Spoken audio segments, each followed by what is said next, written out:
Hello നമസ്കാരം. നിങ്ങൾക്കുള്ള 3 timeless taro guidance ആണ്. അപ്പോൾ നിങ്ങളോട് പ്രത്യേകം പറയുന്നത്, പ്രത്യേകിച്ച് നിങ്ങൾക്ക് എന്തെങ്കിലും ഒരു അസുഖങ്ങൾ നിങ്ങളിപ്പോൾ നേരിട്ടുകൊണ്ടിരിക്കുകയാണ്, ആ അസുഖത്തിൽ നിന്ന് പുറത്തു കടക്കാൻ ശ്രമിച്ചുകൊണ്ടിരിക്കുകയാണ്, അല്ലെങ്കിൽ നിങ്ങൾക്ക് അറിയുന്ന ആർക്കെങ്കിലും ഇതുപോലെ ആരോഗ്യപരമായിട്ട് പ്രശ്നങ്ങളുണ്ട്, അവരത് തരണം ചെയ്യാനുള്ള ഒരു പ്രോസസ്സിലാണ് എങ്കിൽ നിങ്ങളോട് എന്താ യൂണിവേഴ്സ് പറയണതെന്ന് വെച്ചിട്ടുണ്ടെങ്കിൽ, ഫസ്റ്റ് ഓഫ് ഓൾ നിങ്ങൾക്കൊരു ക്ഷമ വേണം. ഈ ഒരു കാര്യം ഈ ഒരു ഘട്ടം കടന്നു പോവാൻ, അല്ലെങ്കിൽ ഈ ഒരു രോഗം മാറുന്നതിന് ഒരു സമയമുണ്ട്. ഓക്കെ, അപ്പൊ ആ ഒരു ക്ഷമ നിങ്ങൾ കാണിക്കണം. പിന്നെ നിങ്ങൾക്കൊരു ആത്മവിശ്വാസം വേണം. ഈ ഒരു രോഗത്തിനെ മറികടന്ന് ആരോഗ്യത്തോടെ നിങ്ങൾ തിരിച്ചു വരും എന്നുള്ളൊരു കോൺഫിഡൻസ് നിങ്ങൾക്ക് ഉണ്ടാവണം. അത് ഇപ്പോൾ നിങ്ങൾ അല്ലെങ്കിൽ നിങ്ങൾക്ക് അറിയാവുന്ന ഒരാളാണെങ്കിൽ അവരോട് നിങ്ങൾ പറയേണ്ട കാര്യം ഇതാണ്. ഓക്കെ, അവർക്ക് ആത്മവിശ്വാസം നൽകാൻ നിങ്ങൾക്ക് സാധിക്കണം. അവരവിടെ ഒരു നിരാശയോടെ ഇരുന്ന് കഴിഞ്ഞാൽ, എനിക്കിങ്ങനെ വന്നല്ലോ, എന്നാലും ഇങ്ങനെ പ്രശ്നം ഉണ്ടായല്ലോ, എനിക്ക് എന്തുകൊണ്ട് ഇങ്ങനെ വന്നു, അങ്ങനെ ഒരു വിക്ടിം മെന്റാലിറ്റിയിൽ നിങ്ങൾ ഇരുന്ന് കഴിഞ്ഞാൽ എന്താ സംഭവിക്കുക വെച്ചാൽ നിങ്ങളുടെ ഹെൽത്ത് ഒന്നും കൂടെ മോശമാവുക ചെയ്യാം. കാരണം നിങ്ങൾ ലോ വൈബ്രേഷൻ എനർജിയിലേക്ക് പോണേ, അത് പെട്ടെന്ന് തന്നെ നിങ്ങളുടെ ആരോഗ്യത്തിനെ പ്രതികൂലമായിട്ട് ബാധിക്കും. ഓക്കെ, അപ്പോൾ ഇപ്പൊ നിങ്ങൾക്ക് പരിചയമുള്ള ആൾക്കാണെങ്കിൽ അവരും ഈ വല്ലാണ്ട് നിരാശപ്പെടുമ്പോൾ നിങ്ങൾ അവരെ അവരെ പ്രോത്സാഹിപ്പിക്കാൻ വേണ്ടത്, അങ്ങനെയൊന്നും ചിന്തിക്കണ്ട, ഇത് മാറും, വന്ന പോലെ തന്നെ അത് പൊയ്ക്കോളും, അങ്ങനെ അവർക്കൊരു ധൈര്യം കൊടുക്കാൻ നിങ്ങൾക്ക് പറ്റണം.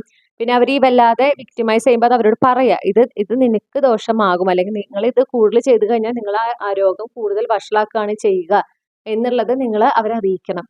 ഓക്കെ, കാരണം അതാണ് സംഭവിക്കുക. നമ്മൾ അതിന്റെ നെഗറ്റീവ് ആയിട്ടുള്ള കാര്യങ്ങളിൽ ഫോക്കസ് ചെയ്ത് കഴിഞ്ഞാൽ കൂടുതൽ കൂടുതൽ ആ ഒരു എനർജി അട്രാക്ട് ചെയ്യുകയും ഹെൽത്ത് വൈസ് ആകുമ്പോൾ പെട്ടെന്ന് തന്നെ അത് ഹെൽത്തിൽ ഡിറ്റോറിയേഷൻ സംഭവിക്കാനൊക്കെ സാധ്യതയുണ്ട്.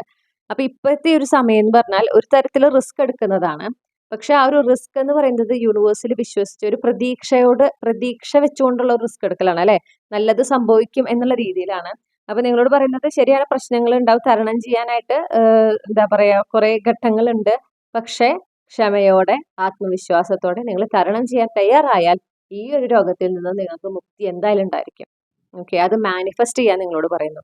ശരിയാണ്, നിങ്ങൾ ചികിത്സ തേടണം, നിങ്ങൾ അതിന്റെ മരുന്ന് കൃത്യമായി കഴിക്കണം. അതിന് ഇപ്പോൾ ആഹാര രീതികൾ ഇതെല്ലാം ഒരു കൃത്യമായിട്ടൊരു കണക്കും കാര്യങ്ങളും പറഞ്ഞിട്ടുണ്ടെങ്കിൽ അതൊക്കെ നിങ്ങൾ പാലിക്കണം, അതൊക്കെ ചെയ്യണം. വ്യായാമം ചെയ്യേണ്ടത് അതും ചെയ്യണം. പക്ഷെ അതിന്റെ ഉള്ളിൽ നിങ്ങൾക്കൊരു ആത്മവിശ്വാസം ഉണ്ടാവണം, നിങ്ങൾ ഈ ഒരു രോഗാവസ്ഥയിൽ നിന്ന് മറികടക്കും എന്നുള്ളത്. ഓക്കെ, നിരാശയോടെ ഇരുന്ന് കഴിഞ്ഞാൽ എന്തൊക്കെ ചെയ്താലും, ബാക്കി പറഞ്ഞ കാര്യങ്ങൾ എന്തൊക്കെ ചെയ്താലും നിരാശയോടെയാണ് ഇരിക്കുന്നത്, എന്താ പറയാ ഒരു ഡിപ്രഷൻ അല്ലെങ്കിൽ ഒരു ഡിസപ്പോയിന്റഡ് ആയിട്ട് വളരെ ഒരു എന്താ പറയാ ഉണ്ടാകുന്ന ചെറിയ ചെറിയ ഇമ്പ്രൂവ്മെന്റിൽ പോലും നോക്കാതെ ഒരു നെഗറ്റീവ് ആയിട്ടുള്ള ഒരു തോട്ട് പ്രോസസ്സിൽ ഇരുന്ന് കഴിഞ്ഞാൽ കാര്യങ്ങൾ കൂടുതൽ വഷളാകുകയാണ് ചെയ്യുക.